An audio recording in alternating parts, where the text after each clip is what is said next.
like and subscribe. Beyond Antarctica. Chapter 4. Okay, the votes are in, and it looks like I was the only one who voted to move on, John announced. So, we will be here a couple more days, but we need to do this right. First, Bob, you will hold the ship with the deck crew, maintaining its safety. Bick and I will investigate the city, John continued as Bick nodded. Todd chimed in. We could use some scrap metal. I'd like to have a look around for any scrap will do.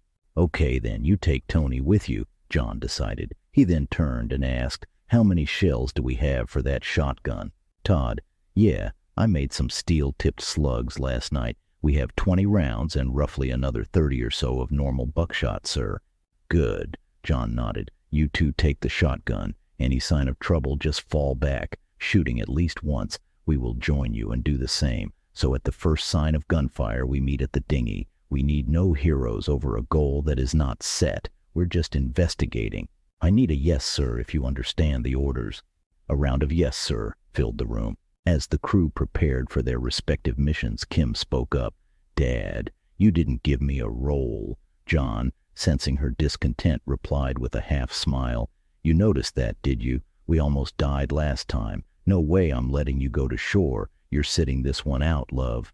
Kim says, no way in hell you're leaving me on this ship, Dad. I'm not a child anymore. John turned to face her. Yeah, I'm quite aware of that, he conceded, scratching his head in thought. After a moment, he relented. Okay, you're with Todd and Tony. Help them. As she pulled her dad in close, lowering her voice so the rest of the crew wouldn't overhear, Kim quickly retorted, you can't put me with Tony. You know he creeps me out. She took a step back. If you want me to go, you have to find a spot for me. John sighed. If you want to go, you have a spot helping Todd. We leave in an hour. Pack up what you need for a full day. Kim nodded. The crew boarded the dinghy and made their way to the rear of the pyramid, facing the mysterious, overgrown city. Before dispersing, John gathered everyone around for one last briefing. He looked at each crew member, ensuring he had their full attention. One last time, he began, his voice firm and clear. We meet back at the dinghy in 4 hours, or, if you hear gunfire, just so we are all on the same page. Everyone nodded in agreement. With a final check of their equipment, the crew split into smaller groups, each heading in a different direction towards the shadows of the ancient city. As they navigated the thick undergrowth of what appeared to be the main street of the ancient city, Bick's voice suddenly cut through the silence. Over here, John, look at this. He pointed to a peculiar feature on the ground, a 2-foot-wide trench carved into the center of the street. John approached and knelt down to examine the trench more closely. Drainage, maybe? He mused aloud, scanning the length of the trench that stretched in both directions. Bick leaned in, then said, look closer. It's filled with mercury. John dipped his knife into the silvery liquid, lifting it to observe how the metallic liquid coated the blade. Yeah, that looks like mercury all right. Where does it lead? He asked, wiping his knife on his pant leg. Directly towards the pyramid, Bick noted, his gaze following the mercury's path. John stood back up. Let's follow it to its source if it's flowing to the pyramid, gesturing for Bick to take the lead. Meanwhile, the rest of the expedition continued down what looked like a side street of the city. The overgrowth made it hard to tell for sure, but the path they were on seemed smaller. Kim lagged noticeably behind the group. Todd noticed Kim's distance and called back. Kim, get up here. If something was to happen to you, your dad would have our hides. Kim quickened her pace, catching up to the group as they proceeded with caution. The mercury trail caught Bick's attention as it seemed to originate from beneath a building up ahead. His curiosity piqued. He couldn't help but jog towards it. Just as Bick approached the structure, a sudden burst of movement from a nearby bush halted him in his tracks. Watch out, Bick! John yelled. Instinctively, he lifted his revolver. However, as the leaves settled, a small bunny appeared, staring back at them with wide, innocent eyes before scurrying away into the underbrush. Bick, catching his breath after the sudden scare, turned to John with a sheepish grin. Can we not just run off, please? You gave me a heart attack, Bick. My bad, John, Bick replied, his adrenaline still fading. It was for nothing anyhow. The entrance is caved in. We need to see if there's another way in. Todd called out to Kim. I told you to keep up or we will turn back. Kim responded with excitement. Yeah, well, I think I found something. This statue over here, look, isn't that sword metal? Brass, it looks like. Inspecting it closer, Todd corrected her. No, that's pure gold. He tried to pry the sword from the statue's grip, using the back of his shotgun to smack it a couple of times. After a few forceful hits, the sword fell to the ground. Kim bent down to pick it up, but quickly realized its weight, struggling to lift it. Wow, that's heavy. I can't carry that, she exclaimed, pointing to another statue in the distance adorned with golden jewelry. I bet that's gold too, and I can carry that. Yes, Todd agreed as he hoisted the sword, turning to Tony. I might need your help with this sword. Tony, noticing the environment around the other statue Kim was interested in. Todd, stop her. There's water under the other statue, swampy. Leave that one alone, Kim, he shouted. Kim retorted, I'm getting sick of you always ruining the fun, Tony. I'm fine. As she approached the swampy area, a crocodile burst out of the water. Reacting swiftly, Todd lifted the shotgun and fired, killing it instantly. Kim, though never in real danger, backed up anyway. Kim said, there was no need for that. Now we need to leave, but not before I get that jewelry. I know you're the captain's daughter, but we need to go, Todd continued. Tony waded out to the statue. Using his knife, pried the jewelry from the statue, dropping it in front of Kim as he passed by her. Really, Tony, Kim said with attitude, you could have handed it to me, as he kept his head low, walking back to aid Todd with the sword. That was a gunshot, John said as the distinct echo faded out into the distance. Turning to Bick, he commanded, quick, back to the dinghy. As they hastened back to the rear of the pyramid, intrigued, Bick noticed the mercury pouring into a hole at the base of the pyramid. Hold up, he said, grabbing his flashlight and peering inside. His light revealed a doorway at ground level. John, we should go in just a bit to investigate, Bick suggested. John handed Bick the pistol, saying, meet me at the dinghy. I need to check on the crew. Understood, Bick acknowledged. I'll be here for half an hour, no longer, he promised. As Bick ventured down the tunnel, flashlight in one hand and pistol in the other, John hurried back to the dinghy, eager to ensure that all members of his crew were accounted for and safe. As Bick turned the corner, the narrow tunnel unexpectedly opened into a vast chamber dominated by a swirling pool of mercury at its center. Positioned regally on a throne within the pool sat a colossal statue, humanoid, roughly 4 times the size of a human. It wore a crown and held out one hand clutching a handbag. At the base of the throne, 3 human-sized statues kneeled, each offering baskets filled with representations of food and drink. In the statue's other hand glowed a pulsating crystal ball, emitting a soft, rhythmic light that bathed the chamber in an eerie glow. Compelled by the sight, Bick cautiously waded into the mercury pool. The liquid metal swirled strongly around him, forming currents that spiraled towards the statue. Fighting against the flow, he climbed the giant statue and seized the crystal ball, surprisingly heavy for its size. Like a brick, but only as large as an apple, Bick grasped it firmly and began his retreat.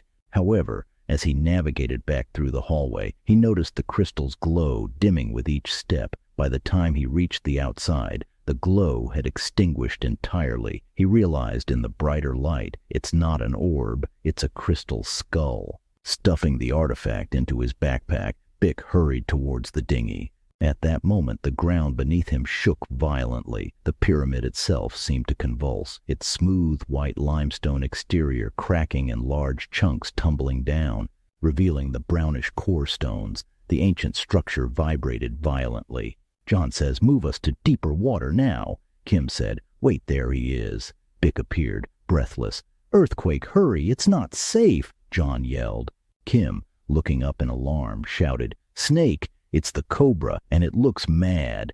As they glanced towards the pyramid, they saw the giant cobra descending the stairs purposefully, with debris cascading around it. Hurry, Bick, get in the dinghy, Todd urged, throttling the motor. Bick dived into the water and climbed aboard, with the help of Tony and John. As they prepared to flee, a massive grinding noise reverberated from the pyramid. The capstone had pivoted and was now crashing down the stairs.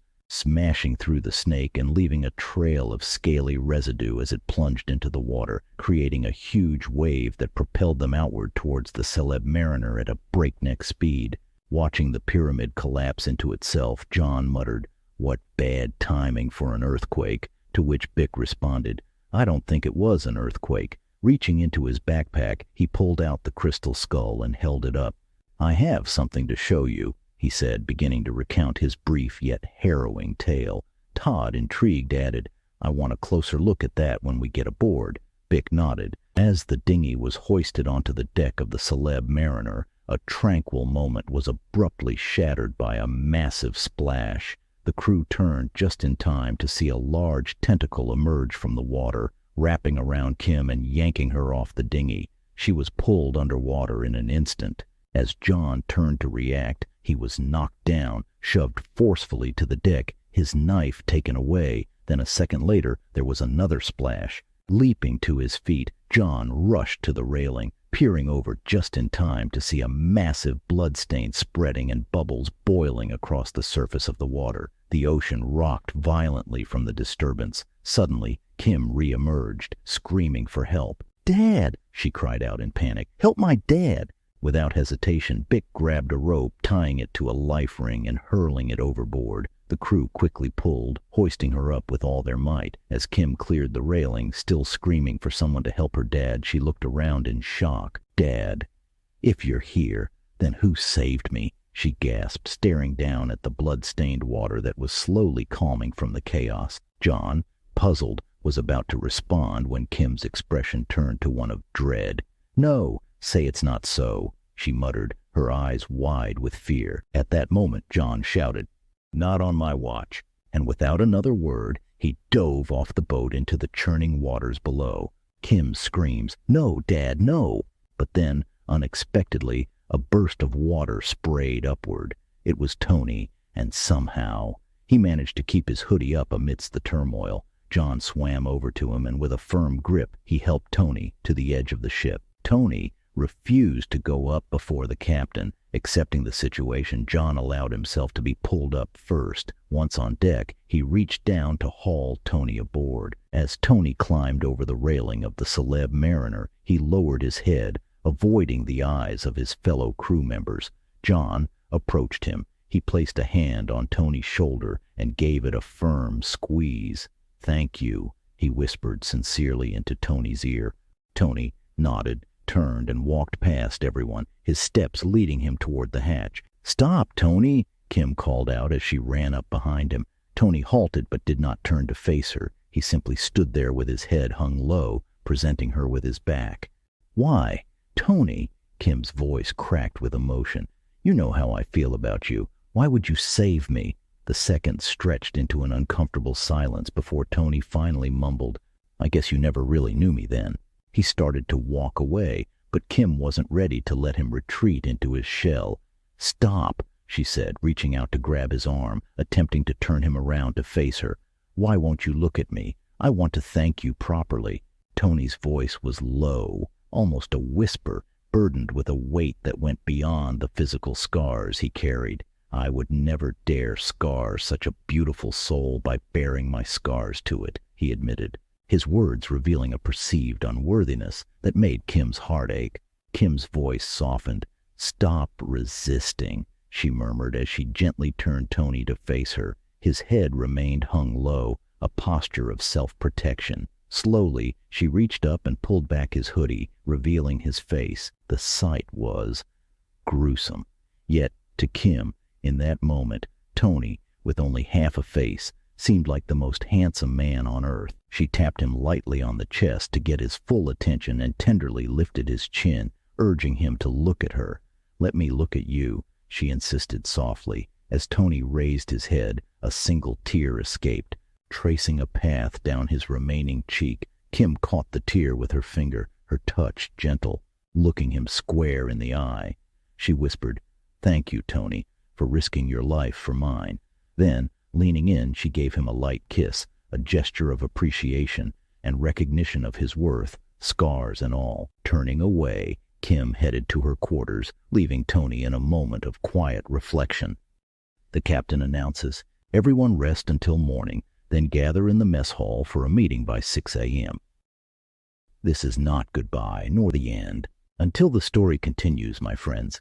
B.N.Rocker.